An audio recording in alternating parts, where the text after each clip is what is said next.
So we can start with the group processing. There's quite a bit. This spectral time looks like it's being automated for a fill here. So we'll pause on that. Same with this delay. I actually am curious. I want to hear what's... So I'm doing like a tape stop kind of thing. If you ever put this on repitch, put the feedback all the way down, 100% dry wet, you can actually do these like really interesting like...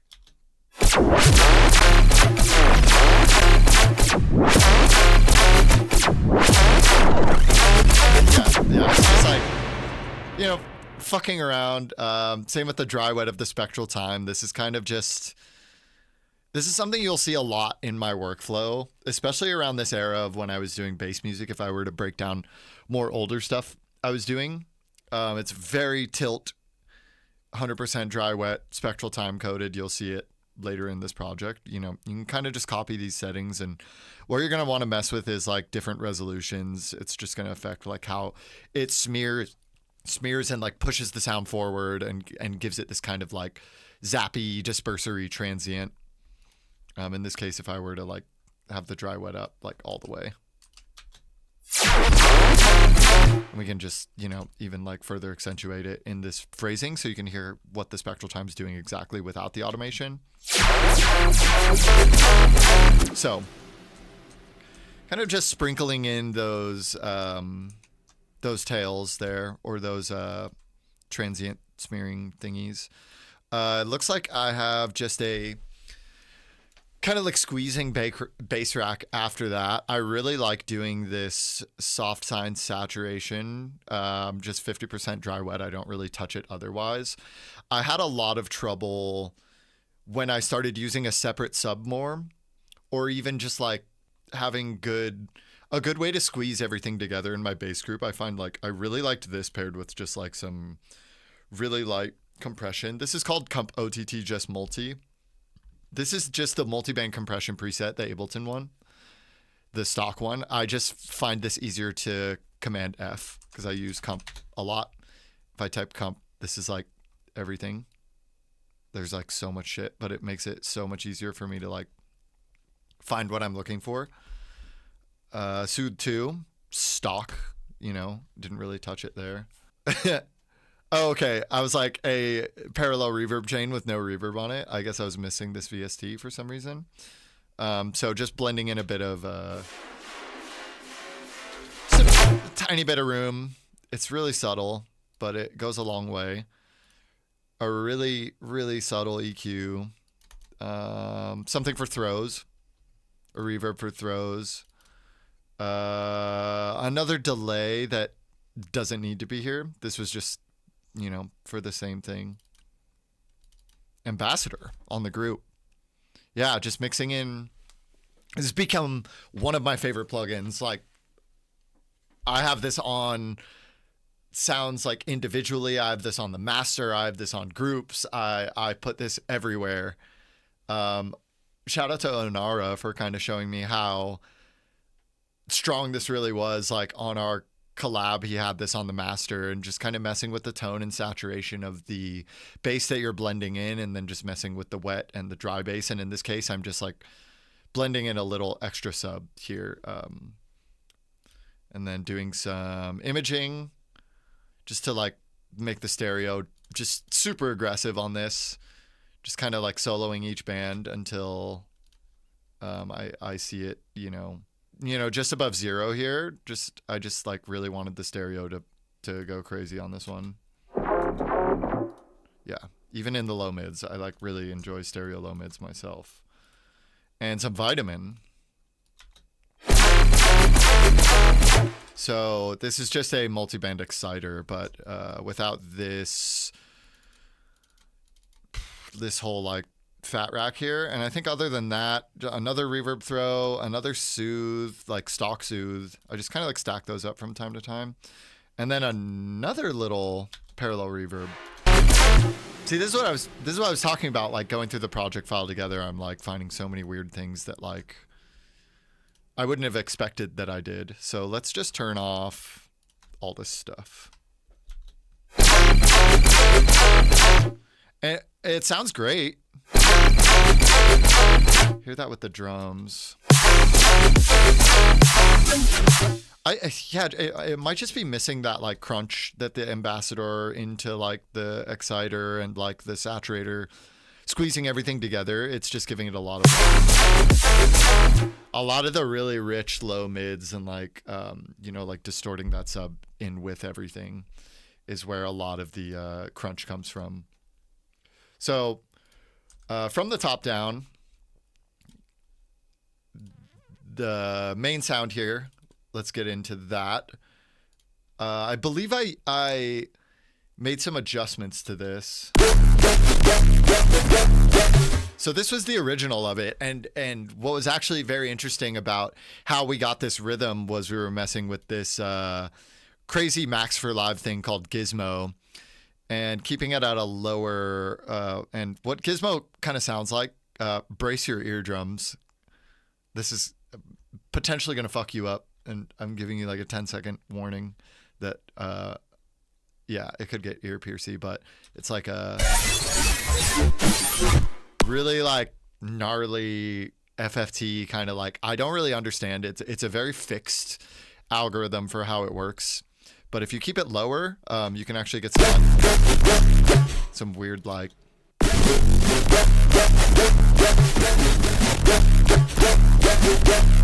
So Andy found this swing with that, but let's hear this with no post.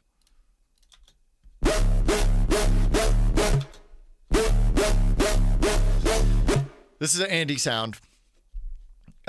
He's so good with saw waves and basic shapes. I'm always like really impressed by like the tones he can get. Even the whole second drop he did, like a lot of that with just saw waves and basic shapes. But the premise here is like really simple.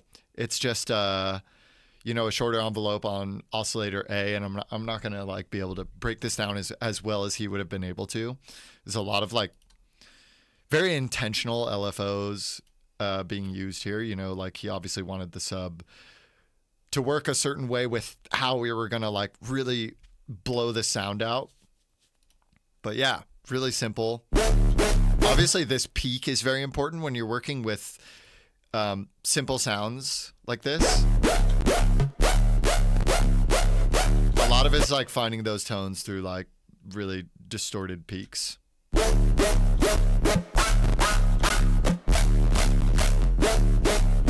So there was a sweet spot for this one. A sweet spot that I just lost. Why, if I hit undo, would it go all the way over here? What about... Okay. It's okay. This was like a duplicate version of this anyways. Yeah, a little bit of hyper here and a little bit more dimension, just blowing it out, and then some mixed in all passes, which is probably more for like a small room kind of vibe.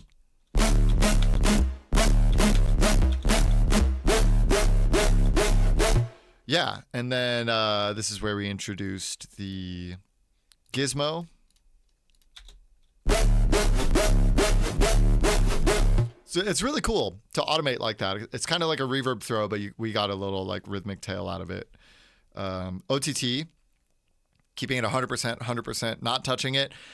And this is the best way to like destroy your sounds in a really cool way, is like pulling the downward down. I'm pretty sure all this does is just makes this just expansion. There's no downward compressioning happening at all.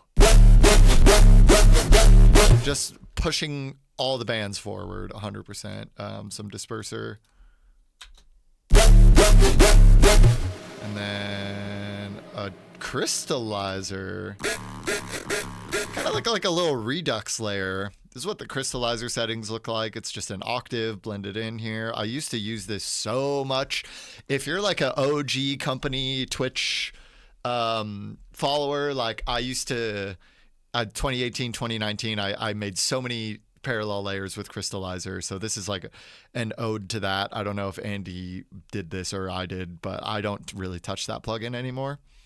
Yeah, so that's just blended in, and I'm surprised there's no like kind of like cleanup EQing after this, because there's so much like dog shit in there. But I'm gonna leave it. And then uber loud. This is another thing that Andy showed me from Boom Library. Yeah, this is just like a multiband exciter kind of thing. Sounds nice. I love that. I'm actually gonna Command G on this and save this as uber loud. Good settings. Do this more than you think you would need to.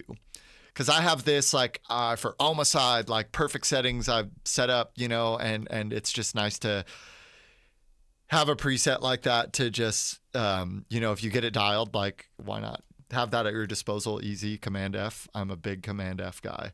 This is bypassed. Okay, cool.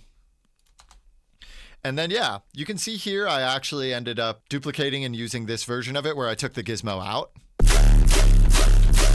And you can hear there's quite a big difference on the tone of the sound here. I took out a lot of these really aggressive mids where I think the other layers, which ended up being more of the forefront of the song, like the more...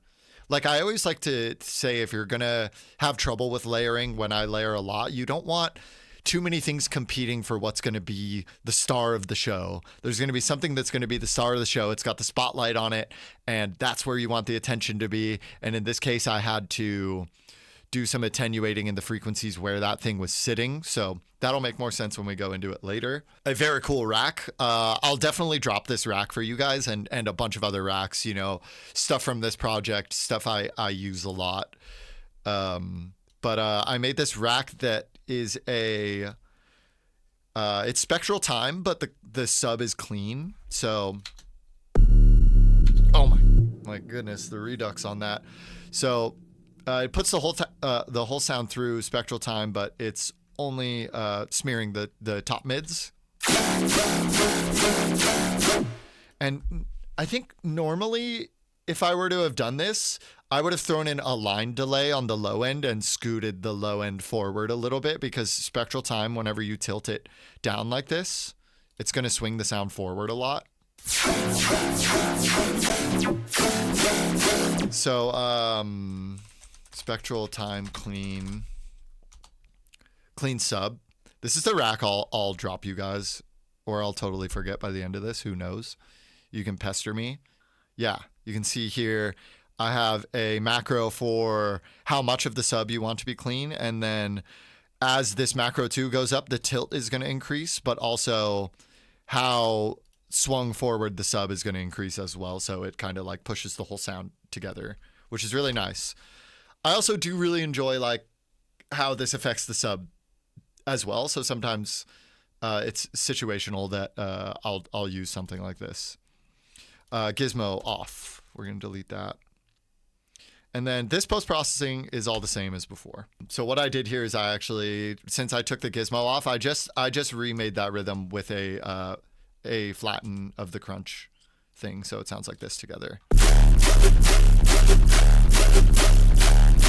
And then it looks like there's another small subgroup that this goes into, 34 group, where I have some bloom. Bloom is like soothe, but for tone sculpting, like compression.